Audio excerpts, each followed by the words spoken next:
together in a place, in an auditorium, and even classes, which is another source of income for many musicians, not all.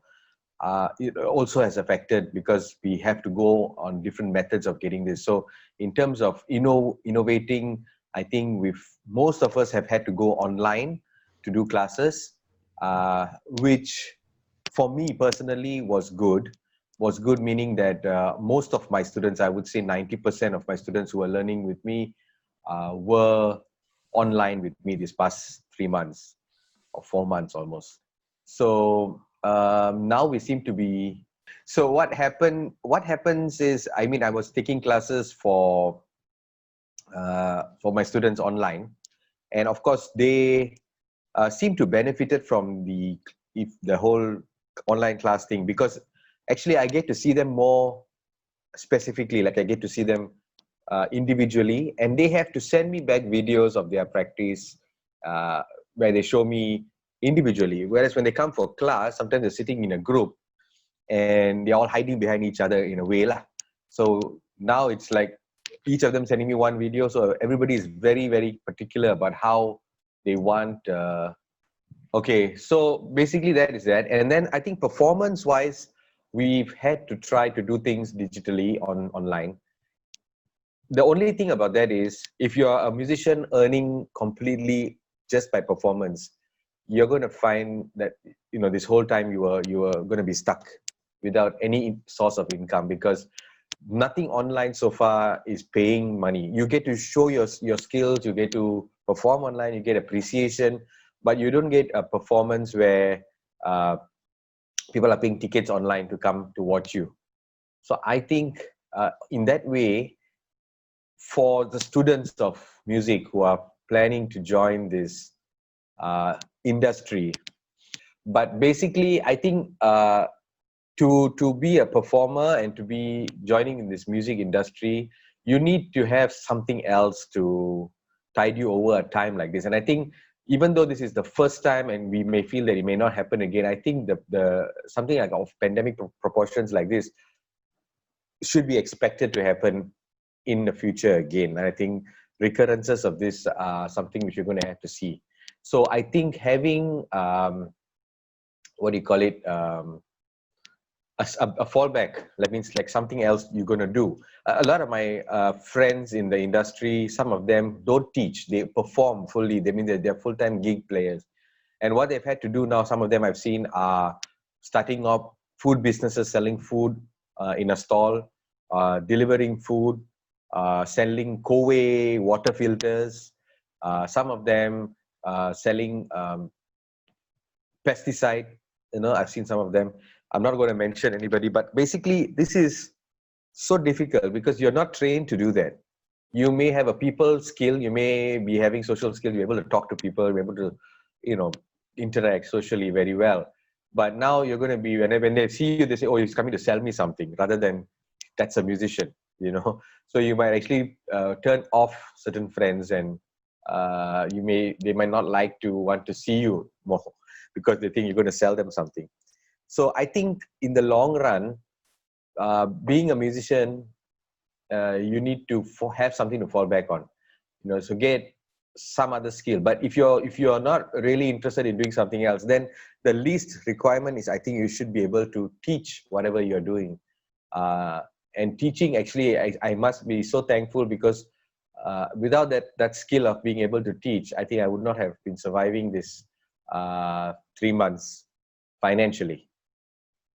And I think also it keeps me in touch with my playing, and because I have to demonstrate online to my students, and that kept going, So yeah, basically that's what I wanted to say about the innovative part of this. So just to ask, as you said, they need to find a secondary source of income.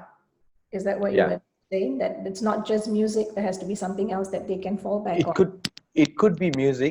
And if it's going to be only music, then I think teaching is a big part of it. If it's classical music, then teaching, or if it's contemporary music, even anything which you can use to get students in, where you can teach them the science of the music, then I think that is going to be there. But I think, you know, in a bigger picture, in the whole, the word music industry, I sometimes feel it's a paradox, the two terms, because music is something which is completely the furthest thing away from a commercial thing. You feel it's something to do from the heart, it's to do with, you know, giving your some part of your soul to someone else and your emotions. And then suddenly you've got this word industry, which is so capitalistic, and you need to compete and you need to make money out of it and to survive. So there are two paradoxical terms which come together. Something which is so, in a way, spiritual, and in something else which is completely mundane and completely materialistic, coming together, and you're saying music industry. Uh, but at the same time, the reality of life is we need money to survive. We need to pay our bills. So how do we reconcile this, you know? So in the old days, in certain countries where music was, musicians and music was considered the highest form of civilization of a society, the kings and the richer, the governance of the country would actually provide for these musicians and say, listen, you are an asset to this country and you actually represent the best of us, or the best part of us. So we will take care of you and your needs. Now, even in Europe and in other countries, like in Germany, there is, even during this pandemic, there has been government allocation for artists to survive. Meaning, when the moment they've done that, you already know how they value this whole system of performance and being an artist. Our country is still in a third world situation, I guess. So I guess this is not a priority at this point.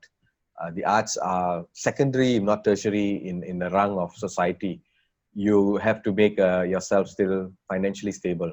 So all the artists who are doing this purely out of passion. They're doing this because they love what they do and they can't live without doing what they do. So if you've come to a state in your life where you are like that, where you feel that I need to do this because I cannot live normally just having a 9-to-5 job and doing that, then you need to think carefully about how you're going to save, how you're going to live, because money is needed at the end of the day. But if there are organizations, NGOs, if not governmental, then who can come forward and understand the value of artists and come up with the funding for artists during periods like this. I'm not saying we're going to need them when we are fine and when the society is fine. Yeah, we will try, we will struggle, we will do what we can. And there has been help, but it's not as forthcoming as with other things, because it's always looked at as a hobby or as something nice to have, like, you know, we watch something nice and, oh yeah, that was so entertaining, that was good. But if you take off all music, all acting, all dance, all poetry, all kinds of art from any kind of media or any kind of thing, life would be really, really gray. And we will continue life, but everything has got entertainment value, everything has got art in it, everything has got music in it, you know, from lullabies onwards. So I think the value of the arts in society is something we all need to relook at, and I think it needs to be given a lot of thought as something which contributes to well-being and social satisfaction, being in society, feeling a sense of beauty, which is so important to life. And I think if the human being is a microcosm of the world, then the artist is like one very important organ in your body, because you won't know the importance of that organ in your body until it's spoiled or it's not working. Just say your heart doesn't work anymore. Suddenly one day you suddenly have a heart attack. Suddenly you realize, oh, I got to take care of my diet, I got to take care of my weight, I got to take care of everything. I can't smoke, I can't do this, I can't do that. Suddenly your heart becomes, until then it is abused, because the heart is just there, like it's going to pump for you, it's just going to do things for you.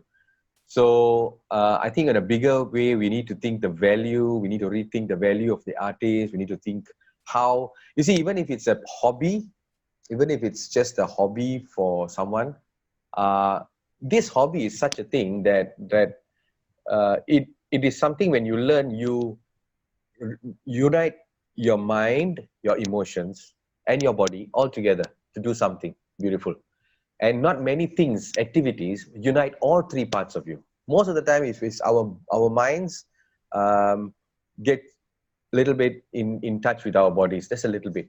just a little bit. And then as long as you're using your mind most of the time alone, it's fine.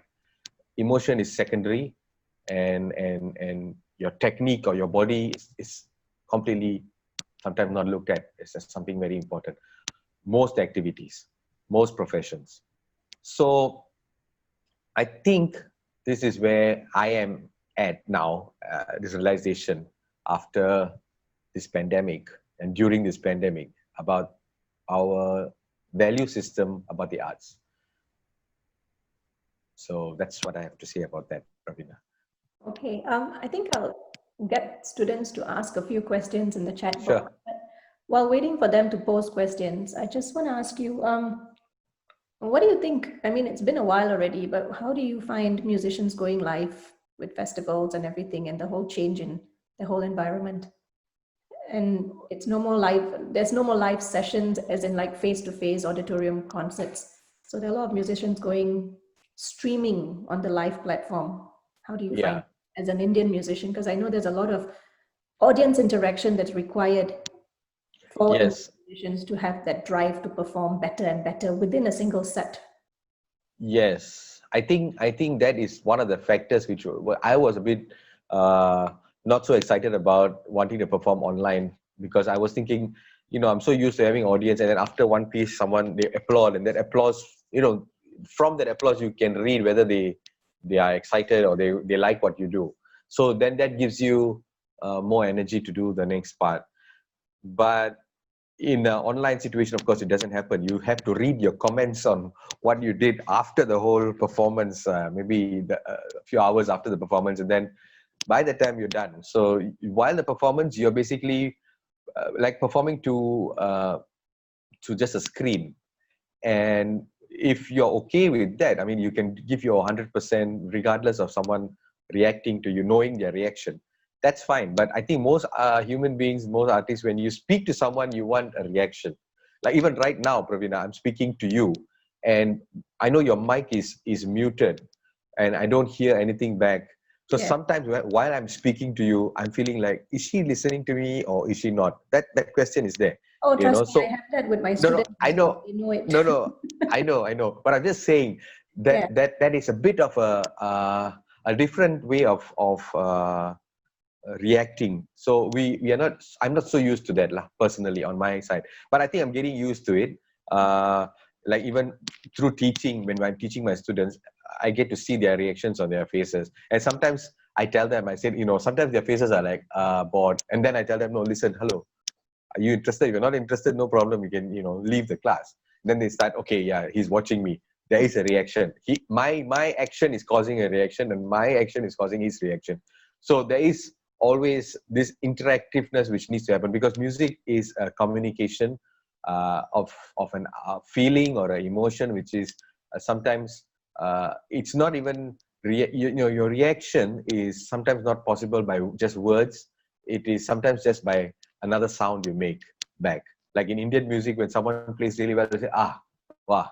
Or, you know, they clap their hands, maybe. That's true. There's a lot of positive reaction that comes from the audience. Yeah. But this is and something I always tell my students is very different, because when you go and watch a concerto, for example, if you're watching Beethoven's symphony and you're sitting with an orchestra performing for you, you don't even clap in between the movements, first movement, second movement, or whichever, until the entire piece is complete.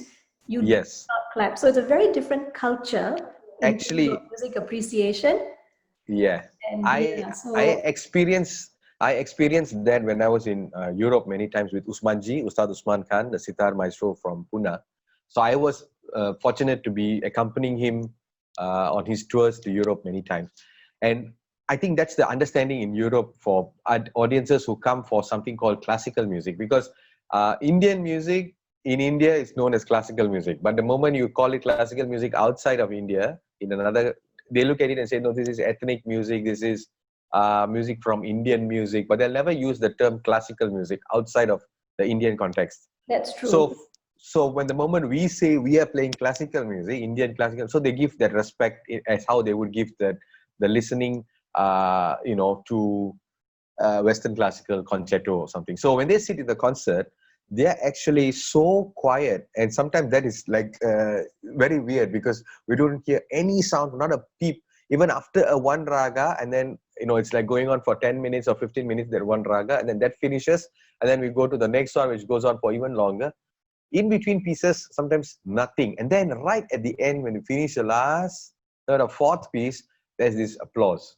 But that's how And it is. That's the culture yeah, that they, yes. exactly. Yeah. So that's what that is there, but you don't expect it here. You don't expect that reaction here. So we are so used to performing in the Asian scenario and Asian way the Asians react to people and how they applaud. So that is something which is online. You don't get that feeling at all. But I guess it's something we are training ourselves to. Now, you see, there are two things, One is, are you performing? Now, this comes to another question. Are you performing for an audience, right? Or are you performing and an audience happens to be there? Because if you are performing with the intention of touching an audience, then you need to see the audience, I guess, physically. If you're performing because you enjoy what you're doing and you're doing it just for your own pleasure, I mean, sometimes you may call it shock sendiri, but it's not that. But you're actually exploring something for your own benefit, and the audience happens to sit there and they are watching you. So if you're doing that, then online is fine, because then it doesn't matter. It's regardless whether they're going to listen to you or react to you. You're just there, I'm just here. So there are very few of those kind of musicians, very introverted musicians who say, I'm performing, you want to hear. The flower is blooming, whether someone watches it bloom or not, it's still going to bloom. If you want to stand there and watch the flower and say, wow, that flower is fantastic, the flower is not going to get affected by that, right? Right. So as an artist, of course, this is a very matured level of artistry where you are independent of the audience. That means the audience is it's just there. It's by chance, So if you are like that, if you have that temperament, because in Hindustani classical music, there's an idea of two types of musicians. One is called numainshi, which is a Urdu word for worldly, I guess, who performs for the world, for the gallery, for the artists, to get the applause, to get the popularity, to get the money, to get the fame, all those things. And then there's the artist who's very spiritual, very introverted, who performs for the sake of the music, because the music is so big and so vast that just going into that and exploring it is so wonderful for that artist itself, that the audience happens to be a witness to this great experience which he's having, and they happen to be there. Right. So that is called ibadati musician, a person who's doing it for, the Malay word is ibadat, is also means to pray and to worship the music.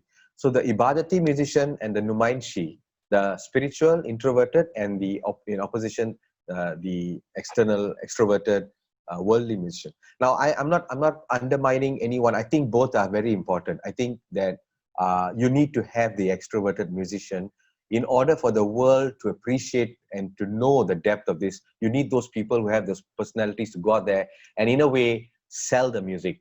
If not for Ravi Shankar's ability to do that in the West would not know the grandeur and the beauty of Indian classical music. So I think Ravi Shankar did what he had to do. But there are also great musicians in India who are sitar players who are very underrated or not spoken about, or not doing it for the fame. But they are holding on to the spirit of the music, and that is something which is very important. Otherwise, without that spirit and the roots, the whole tree which is growing will die. So I think both the types of musicians are needed. But now for this online argument of being online, what type of musician are you? Are you the type who's going to go inward, regardless of whether anyone's going to appreciate you in a normal way? Or are you the type which, I'm not going to go online because you know what, no one's going to listen to me. I don't even know what they're thinking, and I'm very scared of criticism, and I might not be looking as good or might not be sounding as good online. So, I think I don't want to do that, So this is where the world is, I think, at this point. Right. Okay. I have got a couple of questions from students here. Adam is asking, is it necessary for us to set up our own studio? at home, you mean to do an online performance? Yeah, he's not being specific about it. Well, I guess if you are serious about doing some way of where you're going to actually touch people. See now, there's, as I said, there's two reasons you're going to do this. One is you just need to perform, you need to be out there, and you need to keep yourself relevant. You want to get exposure, and this is the best way. Social media, you can reach out, some things get viral, and then you suddenly take off. The other reason is you just want to share something. So now it all depends on your motivations, why you're doing this. If you're going to plan to do this because you want to make something out of it in the future as a career, then maybe investing in a good microphone, which you go online, good camera, good lighting, might not be too bad. If it doesn't cost you too much, go ahead and do it lah. But I think at the end of the day, most phones nowadays have got very good sound system, and you just have to add a mic to it, and you can get pretty good sound. And I think a lot of people are quite forgiving about the quality of things now because they know that things are online. Of course, if you are not forgiving of it yourself, you have certain standards you want to have, then go ahead, do the proper recording with the proper sound. I mean, just for me on my own thing, I like my tabla to sound a certain way, especially the bass. And I think that if the microphone on the phone is not enough, I would have to use a mic and do it, right? So okay, I think it's very personal. depends on what you want to do with your music. Yeah. Okay, another question here. Mr. Prakash, you mentioned that musicians should have 2 jobs. Does it mean that this will be a norm in the future? Because I find that most of my friends are having problems, such as low salary as a performing musician, even before the corona pandemic. Sorry, the last part, even those who weren't salaried, is it? No, so even friends who were, even before the coronavirus, there were already friends who were earning very low. So she's asking you, is this going to be the norm after this? Well, they were earning, the friends were earning very low even as musicians. Is that what you're saying? Yes, even as musicians. Yeah, so now there are many reasons why you would, I'm just trying to answer this question myself now. I'm thinking about the answer. There are many reasons why you could be earning very low just take away the pandemic first. Let's just say as a normal life has been going on, why are you earning very low as a musician? Are you not a good musician? Are you an average musician? Or are you someone who's doing something wrong in that whole thing? Or you're just not having your break yet. You just haven't got your break yet. You're just struggling. Because at the end of the day, being a musician, whether there's a pandemic or not, is a big risk. That's number one. I think that's to be understood. Going into this career or going into this course, sometimes we want to learn something because we have a skill or we like to do it. But is it going to put food on our table? Is it going to be able to sustain us? That is the next question you need to ask. And I think this Japanese concept of ikigai, which is, I think you need to have, I don't know if you all know of this concept. You need to do something you like to do. It's like this Venn diagram where you doing what you like to do, doing what's useful for society, and what helps you survive also. So all 3 things have to meet at a certain point, and that point is called the ikigai, which is a optimum level of your job is good for you, it's good for the society, and it's sustainable for a long period of time, gives you happiness. So if we do not have that without the pandemic, then we really need to think of the reasons why and try to correct that first. I think to be a musician, it's not just about the skills. Of course, you need to equip yourself with the skills of technique and music and all those things. But a big part is also luck or fate or a lot of things. I know it sounds very, very unscientific to say that, but it is the fact that you need to have this element called fate and luck and destiny, right? If you have that with you, suddenly you find yourself, things are being attracted to you, things come to you without you doing very much to go towards them. The opposite of that is sometimes you're trying your level best, you got good skills, you got everything, and somehow things are not clicking. So what you need to do, I think a musician has to learn improvisation, even in music and even in life. And I think you have to be quick on your feet and start thinking of something else. Let's start doing something else, but don't give up this dream.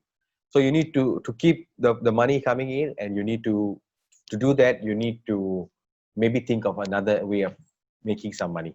Classes is one way, right? But to make yourself known as a teacher, you have to have produced students who are good, and then that takes time. So again, teaching is one option. Another option is maybe just having to do other things. You have skills, you have to find your other skills and start doing to survive. I'm talking about a very realistic thing about life. You're going to put food on the table, you're going to put petrol in your car, you need to do all those things. So not being discouraging, but you need to think of this very, very honestly and very, very realistically. I think that's my answer. When the pandemic comes, it's even harder. Through this whole situation, it might be harder, or you might be actually now creating a new platform because of the online platform. You might be able to touch more people now than you were before that. A lot of people couldn't get stage shows because they couldn't pay for the auditorium. They couldn't get on TV because they just couldn't get on TV. But now, because of social media, you can create your own things and put them out there and send them to your friends. And then 6 degrees of separation, they become viral. They go all over the place. And suddenly, if you're doing something really good, something beautiful, it will become popular and you can make a name for yourself. So again, like Sugu Pavitra, the person who, she cooks from her home in a very simple language, a very simple house, very simple method, everything so simple and so honest, and that touched everyone's hearts. And they all want to support her. They're all rooting for her. They're all saying, sincerity and the honesty in doing something. Exactly. Yeah. So sometimes the pandemic could have been a blessing for many people, because what they were doing quietly without anyone's knowledge, they decided to share with few people and say, hey, this one, I want to share this with you. I do this. And that becomes something which everyone wants. And that actually becomes helpful to them in the long run. I don't think they're doing it to help themselves. I think your intention is important. You're doing it because you just want to share. When you do it with that intention, I think something comes back to you. I'm a bit idealistic in that way. I've lived my life all the way that way. I'm not very, you can call me naive maybe, but I think in music, you have to do it with a sense of innocence, because there's a greater force in your life which is helping you. If they read through your intentions, your intentions need to be questioned by you a lot of times, by yourself. Keep on questioning why you're doing this. Another question coming through. Mr. Prakash, what do you think about the virtual music collaborations that have been taking place around the world? And how does it benefit your teaching and your students? Oh, okay. Those collaborations where musicians across the board are just collaborating, that I think previously, before the pandemic, they wouldn't have been able to do such collaborations. Yeah. I think what it has done for me personally is that I have realized that number one, it's possible, which earlier I never thought was possible. But number two, what I find difficult to do, that's again for me, is to get that feel of that music, because it's so click based. It's so much to do with recording with clicks. That means you send this track there, you get it. It's just like going to a studio lah. Basically, you go into a studio, you record, click, and studio recording sometimes lack a bit of soul because they are not a live collaboration. I really like the way that rhythm is felt in a live situation, because it tends to go faster, it tends to go slower a little bit, it goes up and down. So for me personally, I think you asked, the question was about also students, right? The good thing about that for students is I've told them the importance of practicing with a metronome, because with a metronome is how you can practice so that you can do these collaborations with someone. If you don't do a metronome practice, then you don't get to be able to play with someone somewhere else. The beautiful part of it is there are collaborations which you've never thought could have happened, which from musicians from across continents, which have done, someone from India with someone from Europe with someone from this and that, and it all comes back together very nicely. I think the tough job in that is not so much the musicians, is more for the editors of the videos, because they really need to get them synced so well. The timing, the video quality, the lighting, the everything, like, the syncing of sound and video, the syncing of all the videos together after that. So we did at Temple of Finance, we did do our own digital show called Namaste somewhere in May. I think May the 6th or something like that, or earlier than that. I can't remember which date. But we did that, and it was so difficult. I mean, I found it so hard to do it at that point, to do this recording for everything. And sometimes the person who synced the video needs to have musical knowledge as well, because they need to know this video doesn't match that sound. Yes, yes. And especially if dance is involved, it's even more difficult. Oh, it's crazy when there's dance. But there's so many people who have done fantastically. The bad part about it is sometimes after a while when you watch a video, everyone's dancing in their house or everyone's playing music in their house, the backgrounds kind of get, I mean, you can't blame it. Everyone's house is their own home. But after a while watching it, like, ayo, why the house like that? If they had like the background takes precedence. You're trying to watch what's happening in their house. Oh, their house is so nice, or their house is, oh, why like that? Lighting is not nice. So those kind of things also distract you from what the person is trying to do, right? Yeah. So like my brother did, he was doing some videos on dance. My brother's a dancer, so he was doing some videos on dance, and then he did it for the Temple of Finance show. And in that video, the part where he was doing, there was my father in the background somewhere, walking around. And then I think my father wasn't aware. My father's in his 80s, and I think he wasn't aware that video was going. That kind of gives it that human touch where it does happen in isolation, but it happens in and everything that we do, and it's so very ingrained in us. That's true. That's one way of looking at it. There's another way of looking at it where you take a piece of art, and just say you take a beautiful piece of art and you don't put it in an art gallery. You put it somewhere. It's just somewhere in your house. It's just there, not lit up properly, and people are walking past it. And suddenly that piece of art suddenly looks not so important, or not given the focus it's given. It's devalued. It's kind of devalued. Right. So one is, it is reaching out to people. That's fantastic, but at the same time there's a compromise of it can also look a bit not so valuable. Okay, people are walking around, he's doing something, personal value to it. It doesn't have that value to it. So some people may look at it that way. So now, like for instance, Temple of Finance is doing this thing where because people are allowed to gather a little bit more now. So the auditorium in Temple of Finance actually started renting out the space to people who want to do online productions of shows. Okay. And so there are people outsiders who have come to, when I say outsiders, I mean not Temple of Finance, people who have come to use the auditorium for the lighting and the sound and the ambience and the backdrops to shoot something. And I think that's good, because then you see the value of it in how it is. It's presented in a professional looking environment. There's nice value given to the art. And the auditorium is also being used for something, and auditorium technicians are being used, because all of them have been out of jobs as well, not just the artists. Yeah. So I think in that way, it's kind of giving back to them, also starting to come back again to them. And the only way now is the only other issue is to think about the monetization of it. That means, is there going to be some way we can make money for the artists from this? That means for them to survive. So one is ads, but until you get number of views, then you're not going to get ads. The other thing is, so many people are putting so much quality work up for free that you think, why would I want to pay for someone now? I can see something else if I don't want to see this. Correct. Productions like Cats and Phantom of the Opera was, I think, Andrew Lloyd Webber's thing was free, I think, a few months ago on live streaming.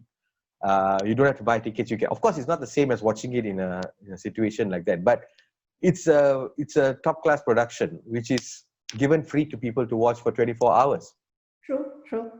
So how do small people like every one of us, how do you top that? I mean, where do you go from there? So it's a tough one, I mean, at this point. Your audience as you go, it's something that you can compete with, or even shouldn't be looking at competing.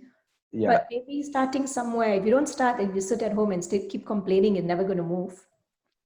So start somewhere, I guess. Exactly. True. Very true. Slowly. You have to start somewhere. You have to start moving, but you have to do it without expecting too much. Like I think that when I look at Sugu Pavitra, I don't think she did those videos expecting to become where she is now. Yes. She's not doing that. She was just doing something to share with everyone. I know this recipe. This is something I can do.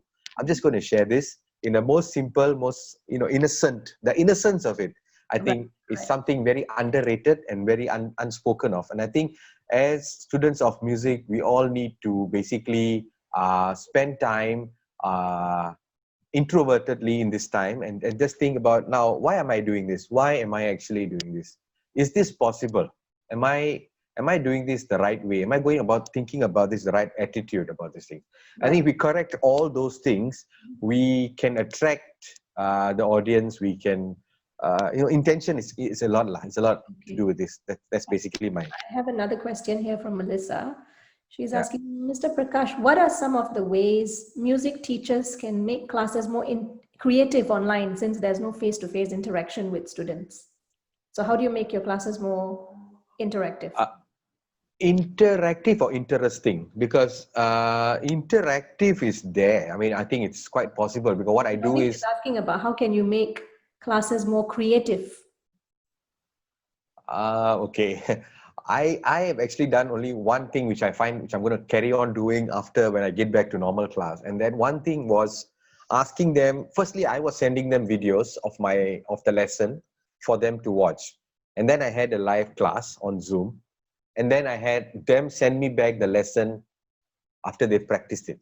And what I found about this video, me sending and they getting back, was that they really practiced hard to make a video of themselves, because they suddenly realized my teacher is going to see me alone and he can go on repeating, looking at every single thing I'm doing. And so the level of practice before they made a video increased their skill level, because they had to make sure their practice was good. It was like a performance being recorded. They had to perform. So I think that alone, and having a requirement to them saying that I need to see your videos by the middle of the next week before your class, so that I can tell you what you've done right and what you've not done right.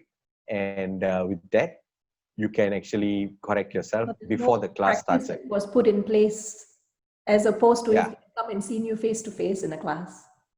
Oh yes, and I think that's the part I'm going to continue using for myself, for my students, that I make them, send me videos, keep sending me videos. Right. Because those videos, when you take a video of yourself, you're suddenly so conscious of, you start seeing yourself through my eyes, the teacher's eyes, because the teacher is going to look at me for all this. Now he has told me this finger has to be here, this finger has to be here, this finger has to be up, this finger has to be like this, blah, blah, blah. Now he's going to be looking out for those things when I send the video. So I must make sure that these are internalized, and I'm not just doing it in the class when I see him for 1 hour. I'm actually going to be able to do this naturally throughout my whatever I'm playing. You know what I mean? That's actually helps the students a lot more, actually. Yeah, it actually has. So I think, okay, the question Melissa asked was, Melissa, right? I think yes, she asked about making it more interactive. I think this is one interaction which can happen. That is the interaction between the teacher and student, in sense of sending videos. You're interactively sending videos to each other. And those videos are actually very telling on whether the student is following instructions of what to do, where there's a lot of technique involved. Now, like my daughters are actually learning contemporary dance as well at the Temple of Fine Arts. And what they had to do was, in contemporary dance, there's a lot of improvisation and a lot of necessity to improvise. So what the teacher told them to do was actually make a 1 minute video of themselves improvising to a bit of music, using all the techniques they'd learned.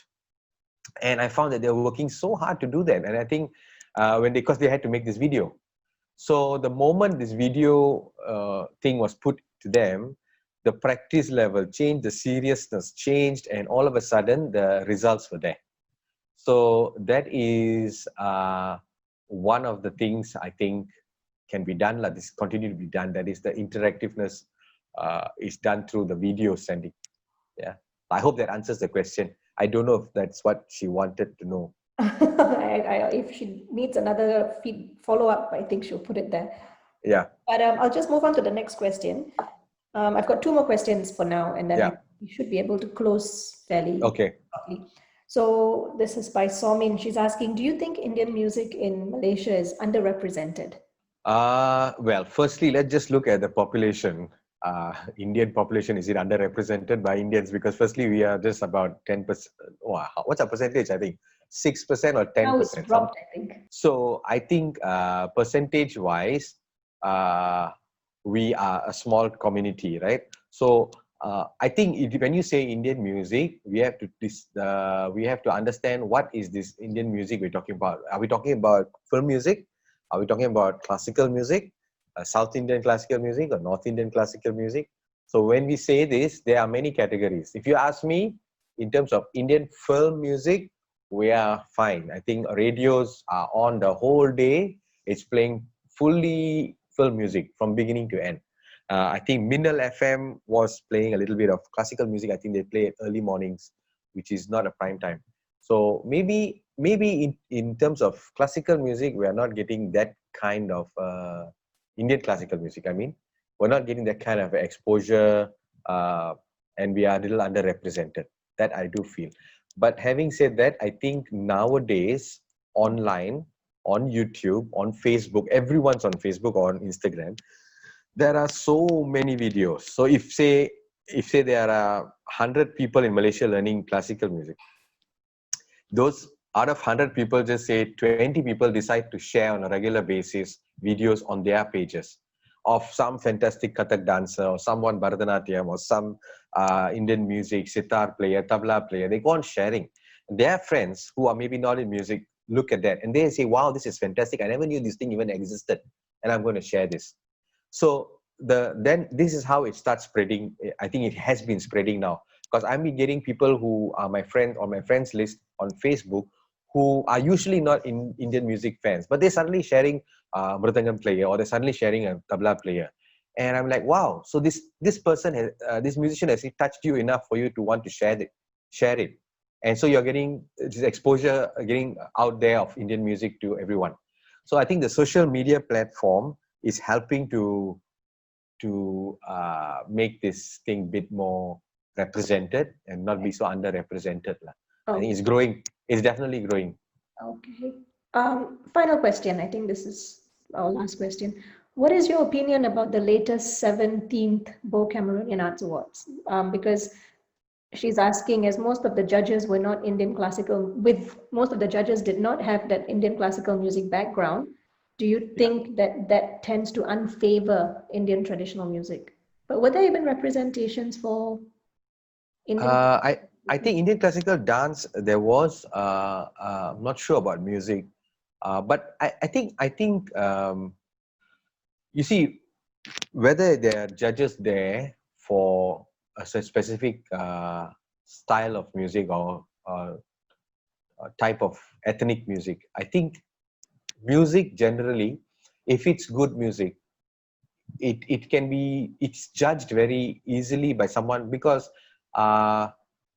it's not the genre, it's not the technique, it's not the grammar of the music which is touching you. Of course, those things are there, but if it's the artist and the art which is coming through those mediums, then I think it will touch anybody. And if the judges are moved by someone, whatever the genre, whatever the style, you are touched, you're genuinely touched. And I think it's a true testament of whether this person is a good musician or not, especially if the judges are not of that style, because you managed to break through that barrier and touch them. That's So true. I think it's more valuable to get appreciated or win an award from an audience or for judges who are not part of your That music. background. Yeah, because you've managed to make them feel what you do through your vocabulary or your genre. Yeah. So I think, and I this on another level, I also think that whatever awards you get, whatever things you get, they come to you because you are in a certain way. You are someone. You bring them to you. You behave in a certain way. Your intention is in a certain way, and it will come. I'm not saying there are no politics involved or whatever. There are all those things maybe involved in many places. I'm not referring to anything. I'm just saying generally, right? But I think we should do our best, and the judging criteria is usually quite good. I think it's based on performance, how the performance has hit you. You see, when I went to the US in 2006 with Samuel Das, we went for the World Championship of Performing Arts, and Sam won 11 gold medals out of 53 countries we took part, and Sam won this, this whole bunch of awards. And the judges who were there, we played for 1 minute for every category, just 1 minute for the categories, right? So there were 6-7 categories we played every day. We were going on in different rounds. Some judges didn't even know what a sitar was. Okay. Right. So, but at the end of the day, they felt the music, they felt that something was right about this. There was something so right. And what they said was, this is a World Championship of Performing Arts. Performing arts is your performance through your vocabulary. Whatever it is, you can touch someone with, even if you have a drum, you don't have a drum set, you got buckets upside down, and you got two paint brushes as sticks, and you just use them. If you have that music inside you, it will come out and touch people, and they'll want to hear you, listen to you, right? So it is not the medium, they're all mediums. So you don't have to have someone. Of course, if you are going to judge someone based on only the medium, that means within a system, that means say all Bharatanatyam dance competition. Of course, you need to have Bharatanatyam dancers who can judge you based on other criteria now, because you're judging Bharatanatyam to Bharatanatyam, right? But if you are judging dance form with another dance form, with another dance form, all different dance forms. Now, what is touching you through this? I don't have to know the vocabulary, but I just want to know what is touching me, what is the feel I'm getting through that, what is the energy I'm getting through that. So in that way, I don't think that the underrepresentation of a certain group of people in a judging is going to make any difference, really. Okay. That's my... All right. I think just a few final words of advice for the students on what is it they should be, because some of them will be graduating this semester. So just some final words of what they should be expecting, or what I think you already mentioned it. Maybe if you can just wrap it up as to what you'd like to tell them going into the music industry as music graduates. Yeah. So I think you just have to love what you do. Number one, you really have to do it for the sake of doing it, not for anything else. That's the difference with this thing. You need to do it because you love it. And your everything else, your success, your fame, your money, everything else is a byproduct of your pursuit of excellence and pursuit of perfection. Those things are not the products you're chasing. The fame, the name, the money, all those things will come by itself. If you are honest to yourself, it will happen somehow. I think that's the only formula I can say, and the only kind of advice I can give. And your hardships you go through actually make you a better musician, a better artist, because those hardships are what breaks down a lot of things within you and lets you come out more and lets you express and gives you sources of inspiration from within. If you look at great musicians from the past, they were many times living in poverty. I'm not saying that you're going to have to live in poverty to do that, but I'm just saying just the pain they went through, the emotional pain and hardship they went through, actually helped them, create them, make them become who they are. Not necessarily that way today. There's a lot of people who are also successful financially and also successfully musicians and artists. That is also there. But there also will be times when you have to look at these other examples to give yourself strength and courage to continue. So I think that's about it.